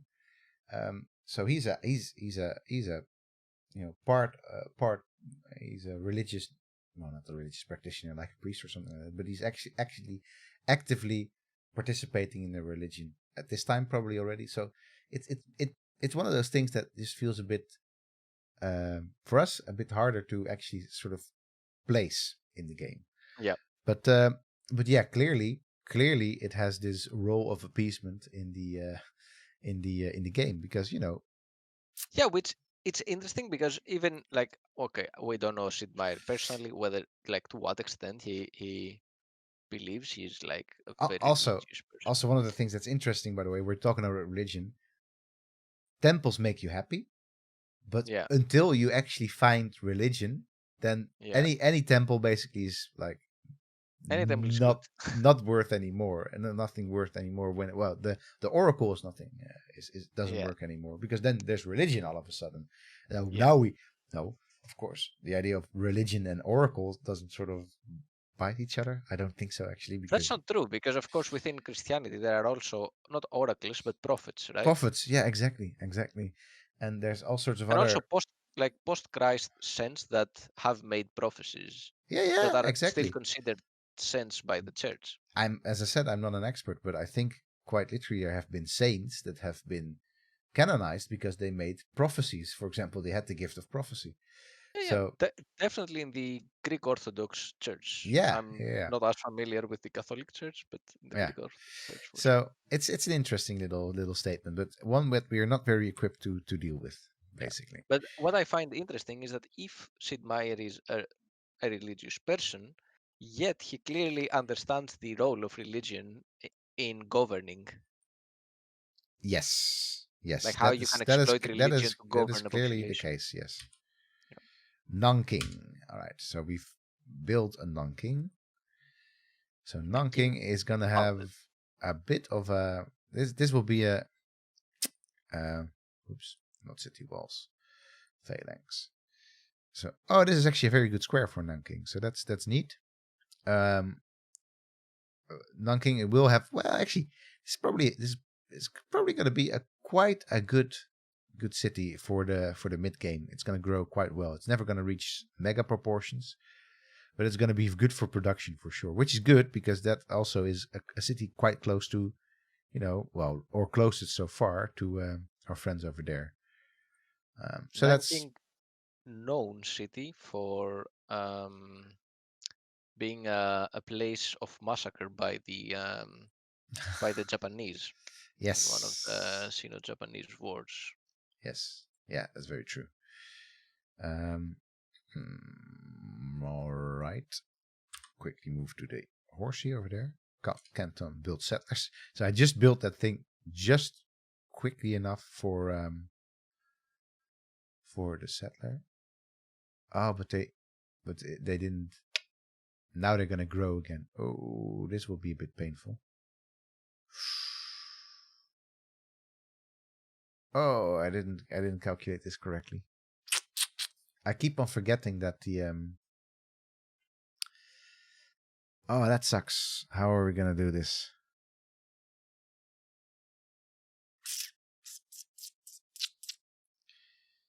I wonder I'm not now. exactly sure what you want to do. So the thing is now we actually one of our units will be disbanded here. Mm-hmm. But I wonder what will happen first, because basically we have plenty of. We're gonna grow the city, Mm-hmm. and I really wonder what will take precedence. Yeah. Because I really don't want one of my settlers to be disbanded. I'd rather have my phalanx disband. But it could be what it could be the case that nothing will disband. something will be disbanded, right? I'm No, pretty sure. because so what's gonna happen is we are gonna grow. Yeah, the stream cannot Yeah. really see that, but Canton is actually is gonna get a new citizen next turn, Yeah. Just believe us. and then is that gonna happen first, and then actually that citizen goes to work, produces shields, Yeah. so nothing gets disbanded, Okay. or this is or they just check first for upkeep basically, and Mm-hmm. then they disband one of our units, and then I Okay. really rather just disband the phalanx Why don't myself. you? We don't have time to get the phalanx just out of there, right? There's no way that we so I cannot get this into Shanghai, for example, to just basically change its home city. I don't think you can even do that really with and this one cannot go anywhere before then. So the reason why this happened is I forgot that you actually take off a population, a whole population number when you build a settler. So are we gonna just take the? Are we just gonna see what the game mechanics work like here? I think so, right? Yeah, Yeah. this is really where one of those things that you would know if you would be playing this game a ton of time when you actually should be doing your homework, Yeah. which may or may Which not. in a I way we mean, are doing our homework, so yeah. It's also a bit of hubris from my end because I'm trying to get to use Canton as this sort of carrying city for colonization basically and for irrigation because it's otherwise not hugely important yeah. um, for game strategy. Yeah. But it's clearly failing a bit right now. I feel like you have this in between state where you remember a lot of things about the game and you are ready to make all the spicy choices that actually kind of min max because you had played so much of it, but at the same time so much time has passed that you are not certain as well. So there's No, this no, this mix of okay, I know this, I know how to do this, and oh my god, I have no idea what I'm doing. And it's very no. So this is I almost know for sure that we will have one of our units disbanded. yeah. Actually, so but But it's interesting to I have this so experience a lot with playing older games. so what I'm actually gonna be doing. Yeah, no, it is definitely the case that it's sort of blurry in my head. Yeah. I'm just gonna disband this phalanx. Our military is absolutely sucking right now, Yeah, but but we're not getting attacked anytime soon, I don't no, think. not anytime soon. Exactly. So um, yeah, because we really don't want to lose the settler because that just is a lot of investment right now. Yeah. All right, so this is actually gonna irrigate. All right, sorry. We thank you for your faithful. Thank you for your service. Yeah, it pains me to do this, but it's what it is. So, Yeah. all right. Okay. So now you get to do your settlery things, and that's actually just this thing. Yeah, I mean, it's not going to grow anytime soon, but I'm just going to give it a bit more. So baking is. I'm gonna give Canton a bit more stuff to work with here. Right. Oh wait, actually that's not gonna be another settler. That would be absolutely crazy. It's gonna be a phalanx. Boom. And because we could even go for a knight already here. Wait, why can't we build a knight? Building because we don't have iron working, or you don't need iron working. Probably you do actually. Does that matter? Wait, I thought with Doesn't matter, right? feudalism, the knights used to Feudalism, unlock. you do get a knight, but let me check. Let me check, double check. Oh, you need a chivalry. Oh, I don't have chivalry just. Oh, because I don't have horsemanship, I think. You don't have horseback riding. Horseback riding, yeah. So actually, Yeah. what I'm gonna be doing, I'm gonna bump the tax rate back to 30%. Yeah, maybe it would make some people happy. Well, no, that doesn't do anything. Tax rate, that's just the luxuries. So that's one other thing that I could do, but I don't want to spend that. I don't want to spend scientific progress on luxuries, basically. Yeah. Because science is about value. Interesting. That's also kind of an interesting. Hey, we made the big wall, the Great Wall. We made a what? Hey, we made a big wall. I think that's actually probably what the Chinese said at some point. Like, yeah, we're like, wait a man, minute. that's a big wall. We made a big wall. All these little towers, and we made a Yeah. big one. Yeah. Interesting how it popped up on the landscape, though. Bam, you see this huge thing. It is literally like the Great Wall. It's almost like the wall in the north. Is just so you have this tiny little village, and then this wall that just stretches to infinity. Yeah. Absolutely. Which is also how it must have felt for people looking at it, right? Like this wall stretching. Yeah, but really, I mean, yeah, maybe, but I mean, there's very few places that it actually was. Well, actually, this is like absurdly high. This is absurdly high. This is absurdly high, yeah. But a stone is as big as a house. Yeah. I'm actually gonna try. Wiki crutch me here. What is like prime territory for me to look at the Great Wall for in Macmillan Historical Fact Finder? What do you mean? So I'm kind of. What do you want? The historical period? Yeah. Maybe about 220 BC, because that's when parts of the wall were connected, because there were several walls, and then 220 BC, right? Yeah, but of course the sections that are visitable, the most like prevalent ones, are the Ming Dynasty ones. So that's 1300s to 1600s AD. Yeah, exactly. Yeah. So if you want the big ones with the towers, then it's probably these ones, the Ming Dynasty ones. Yeah, let's have a little look, because they have this little section about China's first emperor. It's one page, by the way, with a lot of others talking about Julius Caesar and Alexander and stuff like that. Mm-hmm.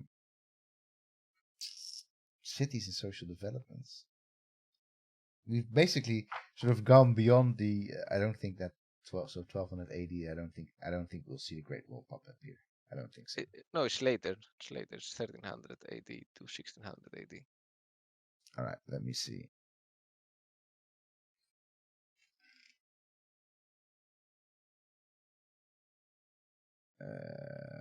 No, I don't think. Yeah, I'll get back to this. If I actually find it somewhere in this book, I'll get back to it. But I don't think I can have a look at the one. Oh, you know what? I'm actually gonna look at the index. This is a thing that books used to have, or actually still have often, and we don't really use as often anymore. I mean, what? I use indexes so much. Yeah. I use, like, if a book does not have an index in the You back. use books? You use book? What's that thing?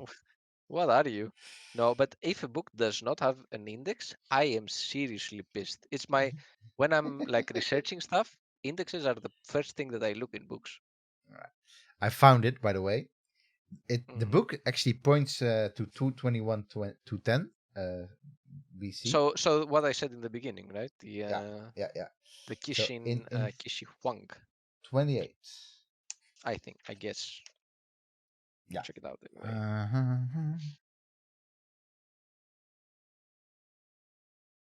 Meanwhile, I'm looking for the Great Wall. 296. Okay. Oh, it's under G, not under T. Okay. Makes sense, I guess. All right. By the way, this is in this Macmillan World Historical Fact Finder. This is a great way, a great super passive aggressive way to start talking about China. All right. Though the Chinese have always believed that their civilization is the world's oldest, This is not really so. Its Whoa!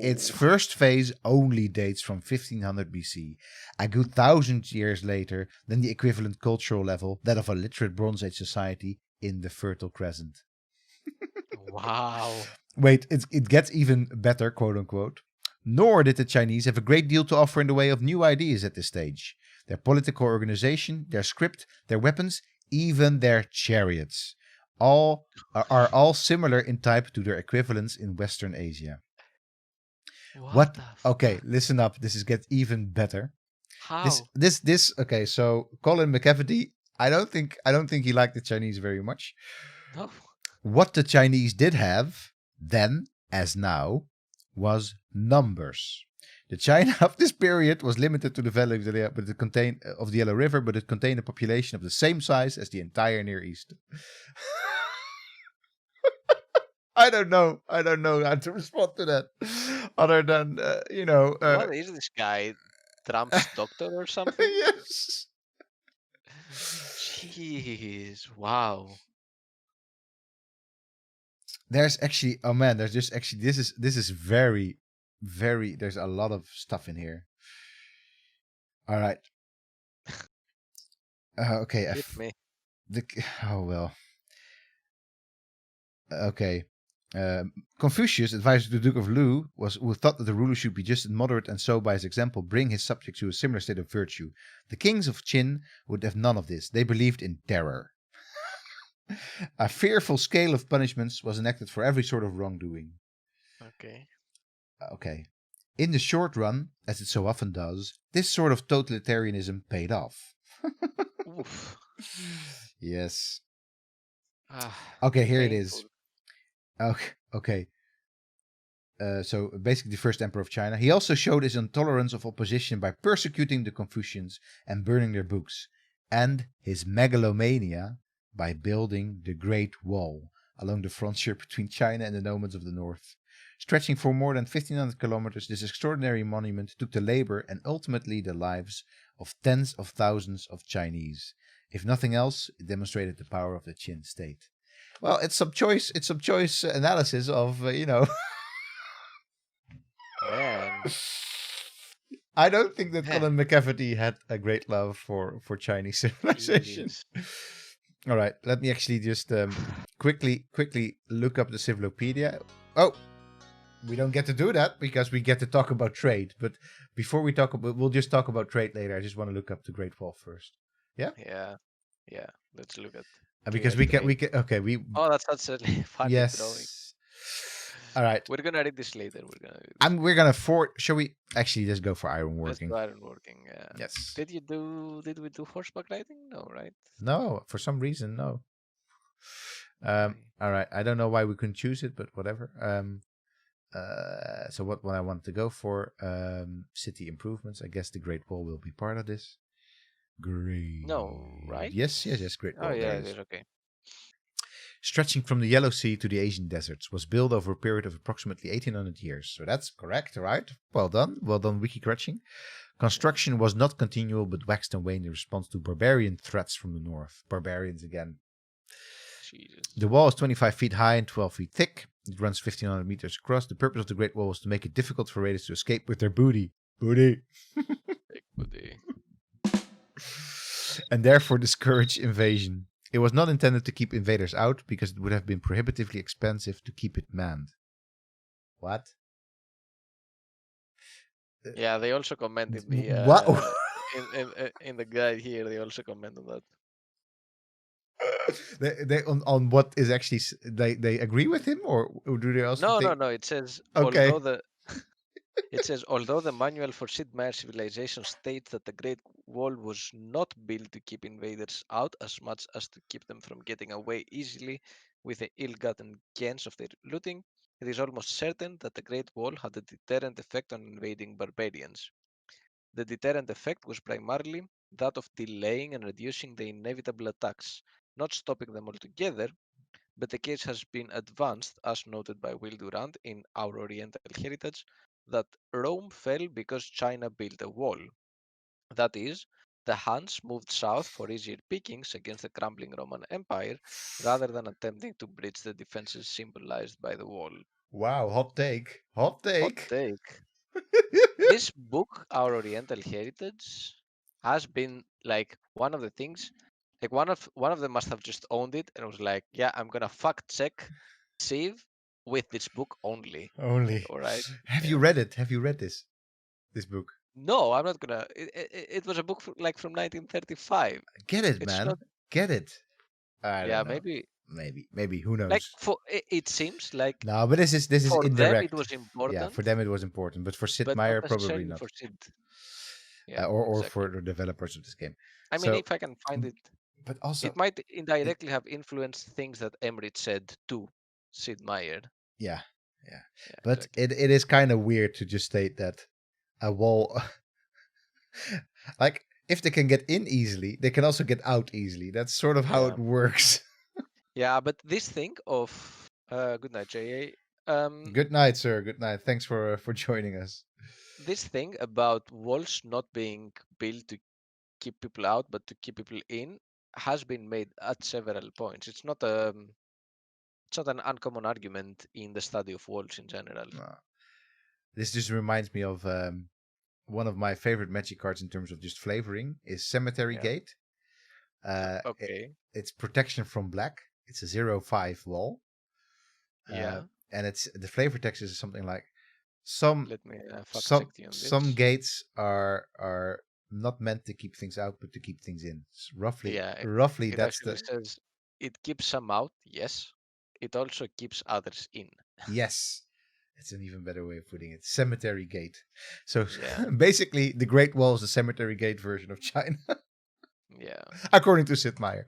According to Sid Meier. All right. Other civilizations always offer to make peace with you until the development of gunpowder. So we are safe for now. Okay. We are. That's actually pretty good. All right. And also very topical because we just needed to build this thing. Yeah, very topical indeed. All right. This is it feels like it's going a lot better now. Boom. All of a sudden things seem to be getting better, yeah. Yes. All right. Hanging Gardens still have a freaking way to go. They're not too far away now. I don't know, man. They're not too far away. So actually, let's not build another Great Wall because there can be only one. Mm-hmm. So I guess that a temple here is gonna be good. A temple everywhere, pretty much. Yes. I feel like we're gonna need a temple everywhere. Yeah, a temple and then actually a marketplace probably here. Yeah. So and we can start building caravans at some point, right? Yeah, but marketplaces are just really good for also actually marketplaces are good for increasing your science in Sid Meier because they basically they increase the trade resources. Yeah. And the trade resources is directly what influences science basically. So these three resources are actually put into one coin and two light bulbs. So if we get more of this, have more of this, we actually get more science as well. So that's there's the Great University, I think, or something like that. I forgot what it is, but there's no real like science buildings in Sid Meier 1. In Sid Meier 1. In Civilization 1. What was I doing with this dude? All right, I think I'm gonna complete the spontaneously. I'm sure it had nothing to do with the fact that I built this frigging wall that shows my power as an emperor. All right. Sure. Sorry. All right. We're building this. Oh, by the way, I have this theory that this idea of the palace, particularly what it looks like, comes straight from this book. Because there's this little icon for cities and social developments that basically looks like the palace in Sid Meier. Like a larger building and then two smaller buildings to its side. Anyway, that's just... all right. We're doing the monstrosity, yes. Yes, we're doing the monstrosity. Nice. Well, says that having different styles, building style? Actually, those make for the most interesting. Those make for the most interesting buildings, I think. Yeah. Boom. We're just gonna irrigate there. I really want more. I really want more villages to raid. Wow. Jesus, wow. This actually, I think, probably has to do with the fact that we build a wall. Yeah. Can you actually look up what they say about this palace thing in Rome on 640k a day? Yeah, I am on it. Cool. So it's gonna be a road, my friend. We're gonna get a proper road to our palace. Let's. Because if people like it so much, they need to be able to go there. Yes, exactly. Okay. Palaces. Thousands of years. What? That's a very awkward opening. Thousands of years before Christ, palaces began to rival temples as the largest and most important monumental structures in civilization. This was a sign of three factors which combine in varying proportions depending on the actual monarch. First, many monarchs were identified as being either the actual incarnation of a deity or at least the earthly representation of such. This enabled rulers to proclaim a type of divine right and take authority both over and away from the priesthood. Second, since the palace embodied a living monarch rather than an invisible deity, it had to be more ostentatious and accommodating than even a temple would normally be. Third, Let me the let me interrupt you for a tiny yeah. moment here. Oh, wow. That civilization that we wanted to meet. Yeah. Yeah, no longer there. No Jeez, longer the there. French. Wow. Kind of historically accurate as well, with the Gauls like invading. Very good, Aras. Very good, actually. Yes, for sure. So, yeah, that happened. We didn't have anything to do with it. So, if I recall correctly, also in this game, we're gonna actually get a new civilization enter the Probably, yeah, game, right? but they will also enter at bottom level. Yeah, I think so. So, Or not completely bottom. I think so. Yeah. Okay. Anyway, So, please continue talking about the yes. palace. Third, the palace became an important symbol of the wealth and power of a given ruler. The same three factors could be said to be true in Sid Meier's civilization. You determine if and when ecclesiastical construction will occur, and the program uses the improvement of a palace as one of the indicators that point to how well you're doing in the game. As it was in history, the palace is the governmental center of civilization, and power emanates outward from the monarch. Normally, you will not have to worry about constructing or maintaining a palace improvement.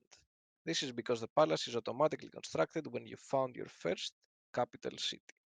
On occasion, however, when threatened by enemies, or worse yet, when your capital building has fallen, you may have to build a new palace in another city. It is very important to rebuild as soon as possible because the loss of the palace instantly gives birth to massive corruption. This costs 200 shields and requires masonry. Loss of the palace also causes immediate loss of the space ark, even if said colony ship is within one turn of Alpha Centauri. Unfortunately, there is no way to recoup this loss. Ow. I don't know how the palace is related to the space ark. It's the command center. I guess so. Interesting. Weird, very weird. That's a very weird I mean, it's thing. Yeah. kind of a good game mechanic because actually, if you want to go for a last ditch effort to prevent the science victory, you just Yeah. throw everything you have at the capital. But Yeah. we are being visited by our lovely people, the Babylonians.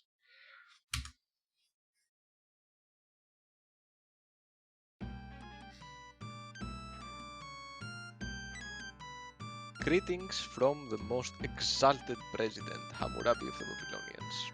Wait, they are actually already a democracy? Oh, wait, they built the pyramids, I guess. Wait, how did they get... They're a democracy already? That is a bit weird, right? Yes, but this is the democracy. Yeah, this is the democracy, I think. How did they get to democracy Is already? it? Let me check. Yeah. No, this is the republic. Oh, the republic, of course. Ooh, they are already republic. Ooh, scary. scary. Your For civilization makes us laugh. Okay. No, sorry, because you can't declare war on us. So look, by the way, I just wanted to point out Homer, the blind poet. Is it Yeah, Homer? yeah, man, it is Homer because he's actually blind. Let's look at him. Yeah, but there was also an oracle that was blind, a prophet.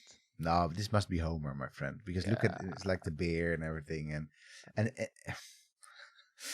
look how evil he's looking, like "Arr." Yeah, he looks a bit Yeah, on the but edge. we still ignore your hollow threats, my friend, because Yeah. We welcome now he's like, we got you. It was a joke. It was a joke. We didn't mean it. all right. Yeah, let's be friends, Babylonians, even if you I are think we're just gonna weird. say welcome peace with the Babylonians. Bye, and Yeah, we don't really bye. want anything for because, and we also don't want tribute for patience because we are actually kind of puny in terms of military right now. Yeah. That's because the Chinese, they never really did anything. They're basically like 1,000 years behind. Jesus. Okay, Peking builds a There we go, temple. temple. That is Nice. good. That is excellent. So that Yeah. means you, my friend, you get to work. Yeah. You don't need to entertain anymore. No, exactly. Get you thought you had a career in music? No, get back into the field, No. you. All right. So let's see. Marketplace. Yes, marketplace. Yes, marketplace is probably the best choice here. Yeah. Okay, good.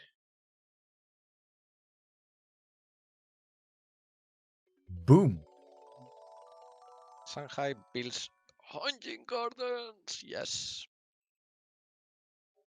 It's a very nice hanging gardens, actually. I don't know how much water can stream from so high up. Yeah, they had some impressive hydraulics in the Yeah, shit. in whatever the hanging gardens these are supposed to be. Like, don't you think it's so neat that it's just such a ziggurat thing and then just a very green ziggurat, right? It's a ziggurat, but the stairs are a river. Yes, exactly. It's basically like what is that ride called in Disneyland again? Like I don't even know, man. basically the log ride that you always get to Yeah. do. So hanging gardens are actually directly taken. I mean, everybody sort of knew the hanging gardens, so I don't think this is the first time that Everybody they knows were the hanging gardens. that they were in Sid Meier's sort of cultural awareness. Yeah, I mean, if you're talking wonders, you have to talk hanging Yeah. gardens, right? So Nebuchadnezzar builds the Ishtar Gate and the hanging gardens, later counted to Yeah. one of the seven wonders of the ancient world. Hmm. So that happens in 600, somewhere between 600 and 551, according to the Macmillan World History Fact Finder. Yeah. So of course it's a little bit more complicated than that. All right, actually, let's look up the Civilopedia page for the Hanging Gardens. Yeah, let's. The Hanging Gardens of Babylon are believed to have been a series of ascending tiered gardens built with the palace to please a queen from a more verdant region. The gardens contained all manner of trees, shrubs, and vines, and appeared to be a large green mountain in a city built of sun-dried mud bricks. Pleasing to look at, cool to linger in, and a remarkable piece of engineering, the gardens were a distinctive feature of Babylon. They were written about by many visitors and were a great source of pride to the people. So, right, wrong. What are you gonna? Right, wrong. So, in a city built of sun-dried mud bricks, I mean, how is that bad? I don't get it. Is it? You mean it's boring? Well, I mean, yeah, exactly. It's the standard idea of like mud bricks, brown. Yeah, but which is not the case because a Basically, lot they of them mean are not like even plastered. games from the early 2010s. Yeah, That's what Babylon looked like. yeah, Just no, brown, basically. yeah. But the fact that in later in like early Iron Age Mesopotamia, they were all these empires who were constructing large gardens is true. Indeed, remarkable pieces of engineering, mostly for the complicated canals that were directed to them. They were distinctive features of many large cities, mostly Assyrians. Not just Babylon, right? No, mostly Assyrian cities, in fact. And one of the great things about these gardens that is not mentioned here, which is it says they were written about by many visitors and were a great source of pride to the people. In fact, what was interesting about these gardens is that they collected plants from around an empire and bring them all back into Nineveh, for example, which is one of the theories about the Hanging Basically Gardens. like a Hortus Botanicus, but Basically, then like a Hortus Botanicus, but then, a Hortus yeah. Ninevus, I guess. Yeah. Uh, but that's what they would do. And they would also, not only plants, but also animals. And they would use these Yeah. gardens sometimes for like lion hunting as well. Must be And they fun would have, to go for lion hunting in a garden. I don't yeah. like. But you shouldn't think about them as like gardens. We call them gardens, but they were like these huge Park. constructions, Yeah. really, these huge Yeah. parks with all sorts of like trees and plants from all over the empire. And animals from all over the empire, and these nice canals, and then small but kind of pleasant. The message I'm Uh, getting from you is that they deserve their place in civilization, the game, and as well they as in sort definitely, of in yeah, popular definitely, imagination. definitely, All definitely. right, and they also deserve our place here because plus one happy face in each city. Yes, we don't want to. It's We don't. funny how it says +1 happy face. Yes, Somebody's plus like, one happy face. Look, we got this. yeah. Yes. The thing is that probably not that many people got to go into these gardens. No, but that's why they had happy faces. They were like, look, we don't get to go in there. Yeah, All this right. is for our king. So this actually means that Shanghai gets to, Yeah, do fun stuff again. So boom, Shanghai. yeah, Very good. Very good. We could even get you have you do more tradey thingies. Let's go for yeah. tradey thingies because good. In any Yeah. case, there are a number of theories around the Hanging Gardens of Babylon. One indeed is that it was built by Nebuchadnezzar, and they were destroyed later, somewhere in the first centuries AD.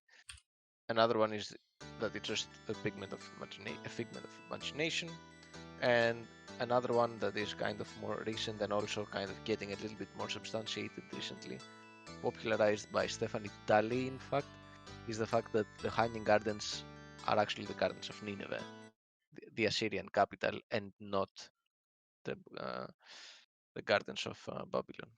Nice. I like that you get to have this addition to your palace, and it's like, like the main building, towers, a road, or hedges.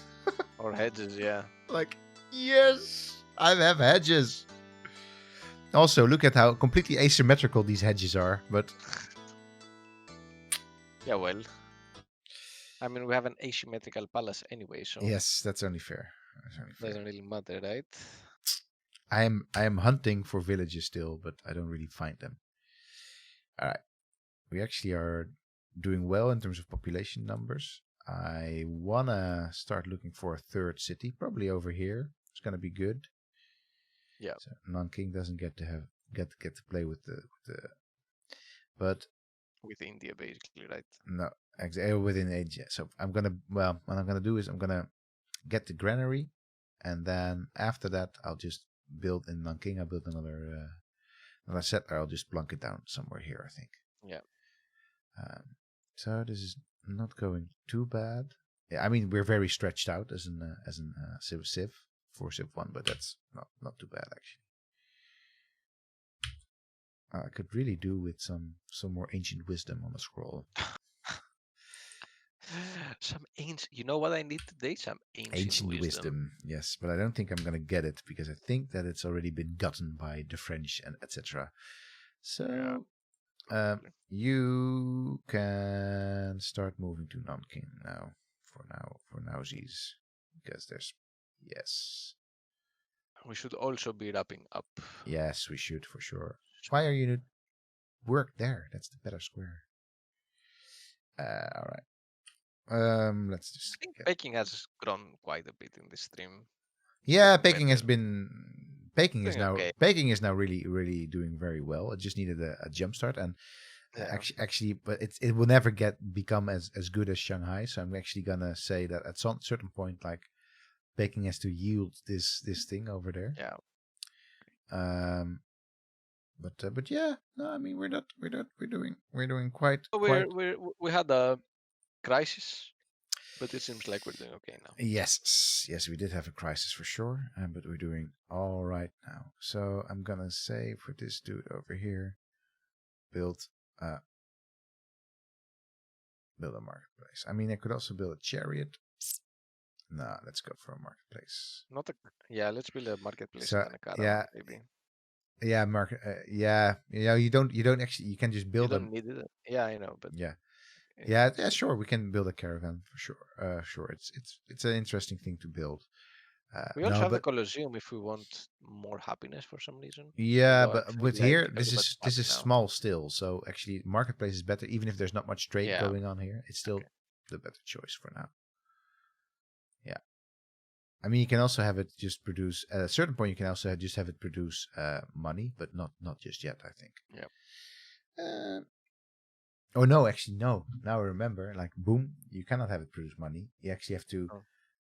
The late game strategy is you don't want to push out units all the time. You just build your barracks over and over again, and you sell your barracks, and then you get money for that. That's the late game tactic. Yeah. All right. Oof.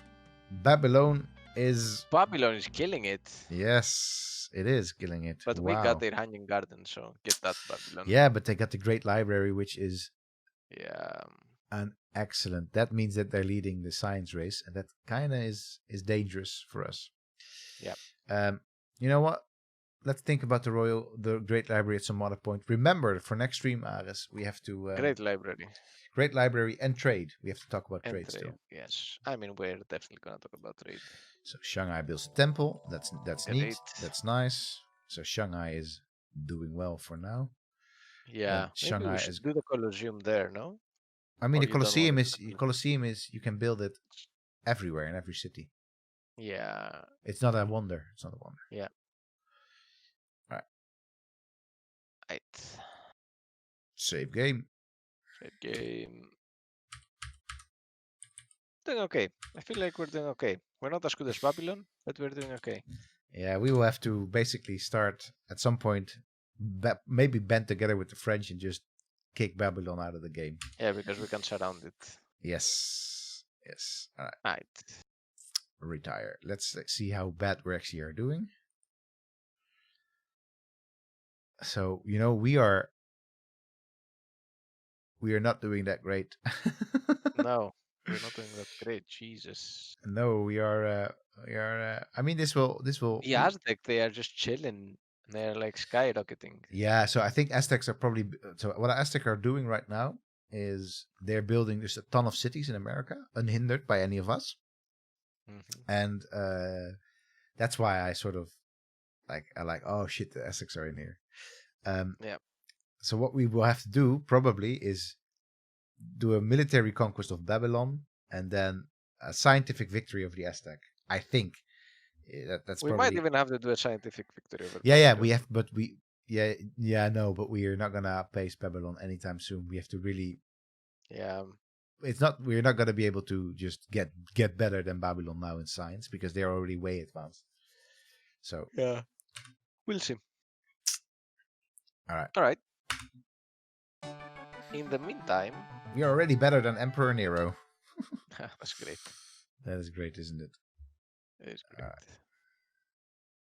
Right. In terms of survey numbers, yes, tell me. We are, let me refresh, 811 and 356 dedicated Civ surveys. How many? 300? 356. So in total, we from this afternoon, actually 6 dummy servers that we filled in, to Wow. Basically, now we are at 1,167 total. You can't see it, people, but we're actually swimming. We're swimming in data right now. We're swimming in We're data. swimming in what is I think, probably the largest survey result on historical games done academically, at least. Academically, yeah. I mean, people in some subreddits thought we were actually Firaxis. Yes. Doing this undercover, which we are not. We wish Firaxis, if you want to know, or in fact, all the other developers, data, let us know. if you wanna know what people think about your games, well, not about your games. This is mostly interesting for Civilization 6. Yeah, for the Civ survey at least, and the other is more general about the past. More general about the past. Of course, we're gonna publish this open access as well, so it will be able to be read by everybody, because that's the point of doing research. If people cannot read it. Anyway, probably an update next Tuesday, where we say we have 10,000 respondents. Hopefully not. Hopefully not. I don't think we have time to process that. No, exactly. At a certain point, it's just all the same. But yeah. But yeah. No. So that's really good, really great. Let's say goodbye for now, and next week we're back on Tuesday with Civilization 1. And then on Thursday we're gonna either play. We still don't know. We still don't know. You still have to tell me. You get to decide. Yes, but I'm gonna try and prod you to make sure that you are the one playing Tonight We Riot and not me. Yeah. Because I'm not sure if it's any good for streaming Tonight We Riot. All right. We get to decide this later. We'll decide this later. All right. For now, we're signing off. Thanks for tuning in. Yes, as always, and stay happy and stay healthy.